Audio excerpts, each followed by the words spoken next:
পটাশপুরে ঘর ভাঙল বিজেপি ছেড়ে তৃণমূলে যোগদান কর্মসূচি কালা দিবসের এই সভায় বিজেপি ছেড়ে তৃণমূলে যোগদান করেন বেশ কয়েকজন কর্মী সমর্থক। আপনারা দেখছেন সেই ছবি। বিজেপি ছেড়ে তৃণমূলে যোগদান করা হয় কালা দিবসের সভায়। পূর্ব মেদিনীপুরের পটাশপুরে কালা দিবসের সভায় বিজেপি ছেড়ে তৃণমূলে যোগদান কর্মসূচি তৃণমূলের সাধারণ সম্পাদক তন্ময় ঘোষের হাত ধরে যোগদান কর্মসূচির আয়োজন করা হয় এবং হাতে দলীয় পতাকা তুলে দেন তিনি। পূর্ব মেদিনীপুরের পটাশপুরে আড়ারগোলায় এই ঘটনাটি ঘটে। বিজেপি ছেড়ে তৃণমূলে যোগদান কর্মসূচি এবং কালা দিবসের সভায় এই কর্মসূচি গ্রহণ করা হয়।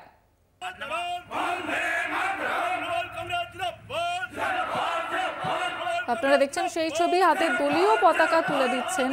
পূর্ব মেদিনীপুরের পটাশপুরে আরগোয়াল এলাকায় তৃণমূলে যোগদান কর্মসূচির আয়োজন করা হয়। বিজেপি ছেড়ে তৃণমূলে যোগদান করেন বেশ কয়েকজন কর্মী সমর্থক। কালা দিবসের সভায় বিজেপি ছেড়ে তৃণমূলে যোগদানের কর্মসূচি পালন করা হয়।